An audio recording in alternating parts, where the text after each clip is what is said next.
Daily current affairs की series में आपका स्वागत है दोस्तों। ये नई सीरीज़ मैंने शुरू की है। जो करंट अफेयर्स हम मई के डाले थे, 2 महीने के 2 पार्ट इसके डाले थे, उससे अलग ये सीरीज़ है। इसमें सिर्फ वन लाइनर क्वेश्चन को मैंने ऐड किया है और इसमें द हिंदू और जो पीआईबी की न्यूज़ आती है उसमें से क्वेश्चनों को लिया गया है। तो ये भी थोड़ा ये भी इम्पोर्टेंट होने वाली है आपके लिए। और तो ये 19 जून के करंट अफेयर्स हैं। स्टार्ट करते हैं आज के करंट अफेयर्स वन लाइनर।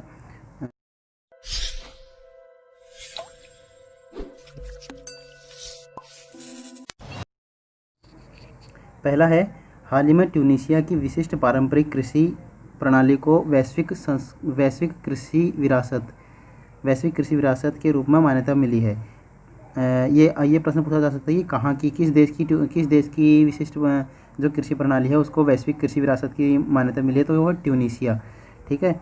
और इस कृषि प्रणाली का नाम है रमली। क्या नाम है? रमली कृषि प्रणाली।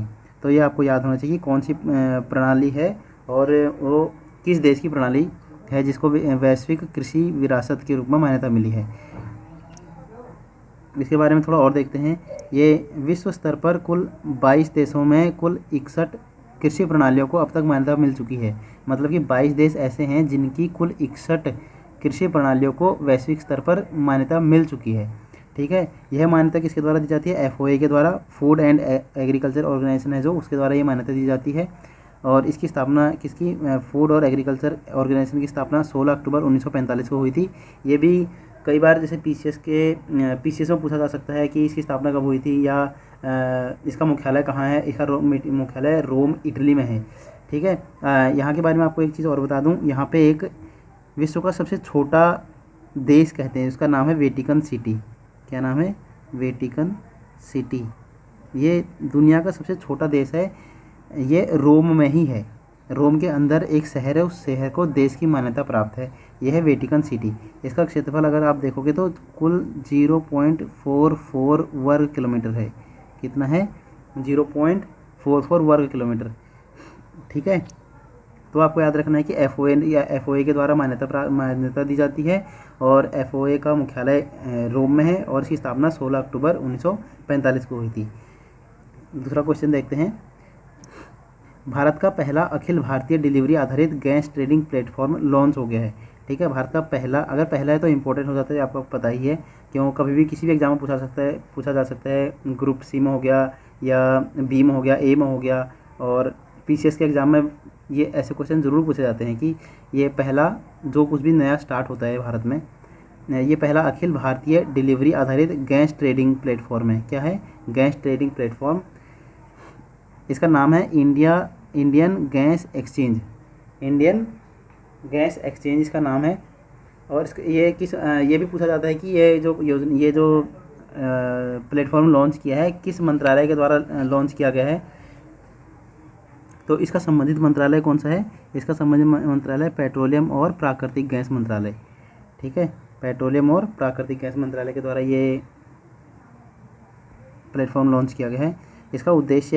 इस प्लेटफॉर्म का उद्देश्य है बाजार सहभागियों को मानकीकृत गैस अनुबंधों में व्यापार करने में सक्षम बनाएगा। जो ये अखिल भारतीय डिलीवरी आधारित गैस ट्रेडिंग प्लेटफॉर्म है, ये जो बाज़ार में जितने भी सहभागी हैं सबको मानकीकृत यानी कि स्टैंडर्ड गैस अनुबंधों में, गैस कॉन्ट्रैक्ट में व्यापार करने में सक्षम बनाएगा। ठीक है। आगे इसके बारे में देखते हैं। ये किसके तत्वावधान में शुरू किया गया है? तो इसे इंडियन एनर्जी एक्सचेंज के तत्वावधान में इसे शुरू किया गया है। इस इंडियन एनर्जी एक्सचेंज की स्थापना हुई थी 2008 में और इसका मुख्यालय कहाँ है? दिल्ली में। तो आपको ये भी याद करना पड़ेगा कि इंडियन एनर्जी एक्सचेंज की स्थापना 2008 में हुई थी और इसका मुख्यालय नई दिल्ली में है। अगला देखते हैं। वेरीफाइड, ये एक टर्म है, हाल ही में समाचारों में चर्चित रहा। वेरीफाइड टर्म, ये टर्म समाचारों में चर्चित रहा है। तो पूछा जा सकता है कि हाल ही में समाचारों में जो चर्चित शब्द वेरीफाइड रहा उसका क्या अर्थ है। यह संयुक्त राष्ट्र यानी कि यूनाइटेड नेशंस द्वारा कोविड-19 महामारी के संबंध में गलत सूचना का मुकाबला करने की पहल है। जो वेरीफाइड है, इसके बारे में जितनी भी अफवाह फैलाई जा रही है कोविड-19 के बारे में, उनका मुकाबला करने के लिए इसे क्या कह सकते हैं, मतलब कि ये ऐसा ही कुछ प्लेटफॉर्म टाइप का है जिसे लॉन्च किया गया है। ये एक प्रकार ये पहल है उसका गलत सूचना का मुकाबला करने के लिए। इसका नेतृत्व कौन कर रहा है? भारत सहित 13 देशों द्वारा इसका नेतृत्व किया जा रहा है। अगला प्रश्न देखते हैं। पवित्रप्ति या पवित्रप्ति, ये पवित्रप्ति है defence institute of advance technology द्वारा निर्मित आयुर्वेदिक फेस मास्क। तो ये भी पूछा जा सकता है कि हाल ही में जो पवित्रप्ति लॉन्च किया गया है वो क्या है?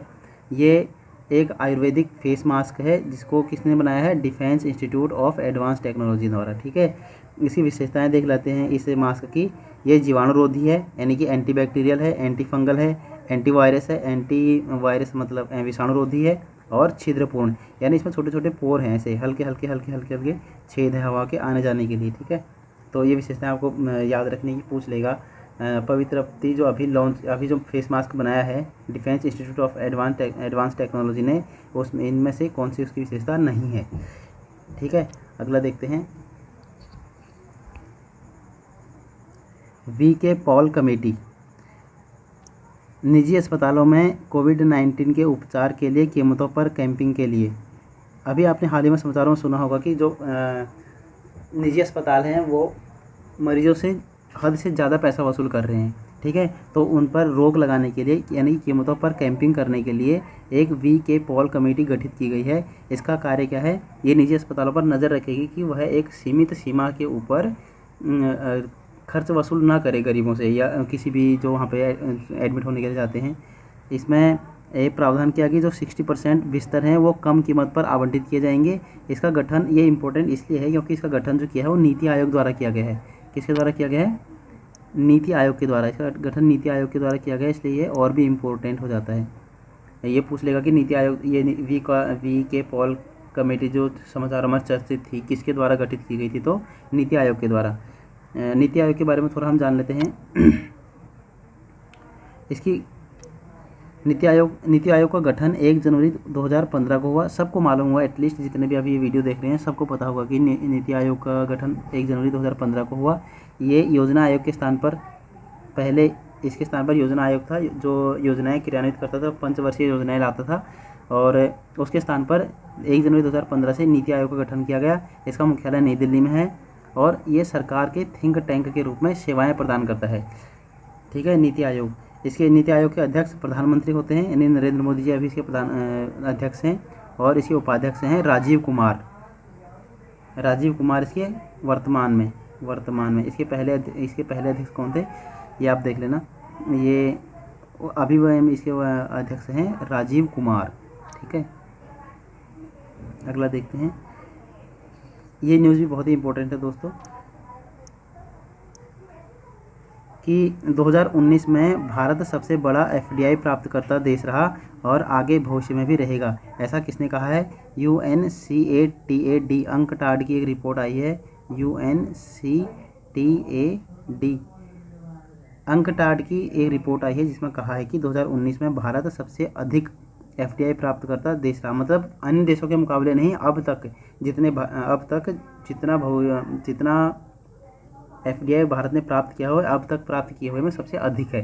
ठीक है, और ये भी पूछा, ये मतलब ऐसे जो प्रश्न होते हैं वो पीसीएस में पूछे जाते हैं कि, या यूपीएससी कमीशन में द्वारा पूछे जाते हैं कि ये जो अभी भारत ने सबसे एफडीआई प्राप्त करा सबसे ज़्यादा रहा है, तो ये पूछेगा कि किस क्षेत्र में सबसे ज़्यादा एफडीआई प्राप्त किया है। तो इसका पहले नंबर पर किया है सूचना और संचार प्रौद्योगिकी में, और दूसरा किया है निर्माण उद्योग में। पहले नंबर पर सूचना प्रौद्योगिकी, दूसरे नंबर पर निर्माण उद्योग। इन दोनों क्षेत्रों में सबसे ज़्यादा एफडीआई प्राप्त हुआ है। अंकटाड के बारे में थोड़ा देख लेते हैं। अंकटाड क्या है? अंकटाड संयुक्त राष्ट्र व्यापार और विकास पर सम्मेलन, United nation conference on trade and development. ठीक है, संयुक्त राष्ट्र व्यापार और विकास पर सम्मेलन। इसकी स्थापना 1964 में हुई थी अंकटाड की, और इसका स्वरूप कैसा है? यह स्थायी अंतर सरकारी निकाय है, इंटर गवर्नमेंटल पैनल है ये, और इसका मुख्यालय कहाँ है? जेनेवा, स्विट्जरलैंड पर। अब अधिकतर देखोगे जो भी विश्वव्यापी संगठन है इनके अधिकतर मुख्यालय जो हैं वो जिनेवा में ही हैं, जो स्विट्जरलैंड में। स्विट्जरलैंड की राजधानी वैसे बर्न है। अगर आपको राजधानी याद कर रही हो तो स्विट्जरलैंड की राजधानी है बर्न। ठीक है, अगला देखते हैं। प्रतिवर्ष किस तिथि को विश्व मरुस्थलीकरण और सूखा रोकथाम दिवस मनाया जाता है एवं वर्ष 2020 की थीम क्या थी? तो ये 17 जून को मनाया जाता है विश्व मरुस्थलीकरण और सूखा रोकथाम दिवस। अब की बार जो इसका थीम था वो था food, feed and fibre, sustainable production and consumption. ठीक है, ये आपको याद रखना है कि ये याद रखना है विश्व मरुस्थलीकरण दिवस कब मनाया जाता है, उसका थीम भी याद कर लेना। अगला, विश्व मरुस्थलीकरण और सूखा रोकथाम दिवस से चर्चा में रहे भारत ने 2020 तक कितनी बंजर भूमि को उपजाऊ बनाने का लक्ष्य रखा है? भारत ने 2020 तक कितनी बंजर भूमि को उपजाऊ बनाने का लक्ष्य रखा है? यह 2.6 करोड़ हेक्टेयर भूमि को उपजाऊ बनाने का लक्ष्य रखा है। तीसरा है, हाल ही में एशियाई पैरालंपिक समिति के द्वारा वर्ष 2021 में चौथे एशियाई युवा पैरा खेलों की मेज़बानी किस देश को सौंपी है? एशियाई पैरालंपिक समिति ने 2021 में जो चौथे एशियाई युवा पैरा खेल होंगे उनकी मेज़बानी किसको सौंपी है? बहरीन को। ये मध्य एशिया का एक देश है बहरीन, उसको इसकी मेज़बानी सौंपी है जो चौथे एशियाई युवा पैरा खेल होंगे। ठीक है, पीएम केयर्स फंड की तर्ज पर मुख्यमंत्री राहत कोष को भी शामिल किए जाने से चर्चा में रहे कॉरपोरेट सामाजिक उत्तरदायित्व यानी कि CSR का प्रावधान किस अधिनियम में किया गया है? कंपनी अधिनियम 2013।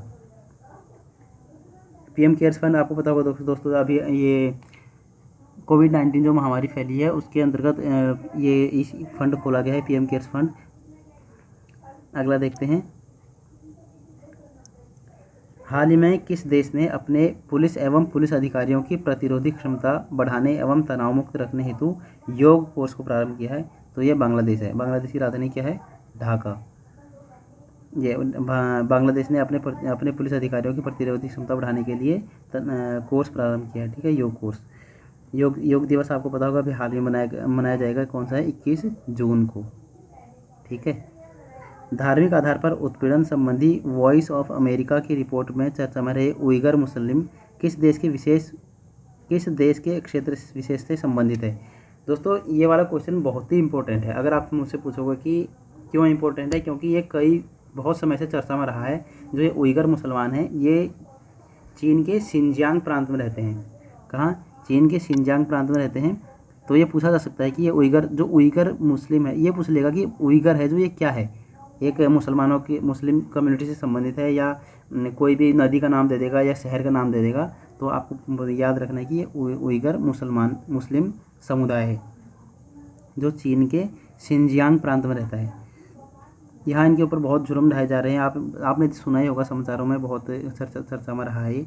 हाल ही में झारखंड के किस स्थान पर थावरचंद गहलोत द्वारा composite regional centre for the person with disabilities centre का उदाहरण किया गया है? रांची में। झारखंड की राजधानी रांची में इसका उदाहरण किया गया है। खादी एवं ग्रामोद्योग यानी KVIC द्वारा नारियल पानी के तर्ज पर प्रोत्साहन देने की परियोजना से चर्चा में रहे नीरा उत्पादों को किससे प्राप्त किया जाता है? तो ताड़ के पेड़ से। इसे ताड़ के पेड़ से प्राप्त किया जाता है नीरा को। ये खादी और ग्रामोद्योग जो आत्मनिर्भर भारत अभियान जो शुरू किया गया है, इसे ग्रामीण उद्योग या कुटीर उद्योगों को बढ़ावा देने के लिए ऐसा किया गया है। जो ये परियोजना को प्रोत्साहन दे रही है आजकल सरकार। तो नीरा उत्पाद भी जो ताड़ के पेड़ से प्राप्त किया जाता है, इसी में योजना में शामिल है। भारत सरकार के द्वारा किस देश के 75वें विजय दिवस परेड में भाग लेने के लिए तीनों सेनाओं के संयुक्त दल को रवाना किया है? यानी रूस का जो 75वां विजय दिवस परेड में भाग लेने के लिए भारत देश की तीनों सेनाएं वहां जा रही हैं। ठीक है, हाल ही में खेल सुविधाओं के विस्तार हेतु खेलो इंडिया योजना के तहत 8 राज्यों में किन खेल सुविधा केंद्रों की स्थापना की जाएगी? खेलो India state centre of excellence. भारतीय एयरटेल कंपनी समेत अन्य कंपनियों द्वारा निवेश से चर्चा में रहे स्टार्टअप कंपनी लट्टू मीडिया किस क्षेत्र से संबंधित है? शिक्षा से। तो लट्टू मीडिया किस क्षेत्र से संबंधित है?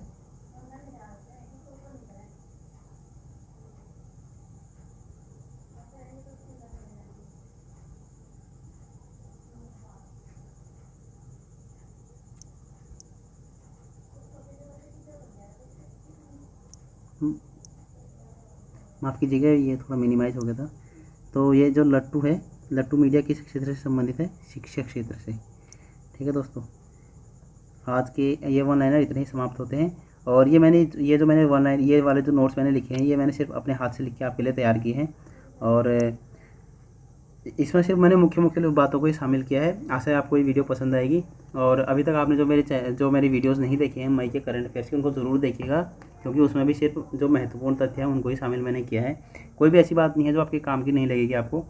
और ठीक है, फिर आज की क्लास यहाँ पर समाप्त करते हैं। अगली वीडियो जल्दी मैं आपके लिए डालूँगा। तब तक के लिए पढ़ते रहिए, सीखते रहिए।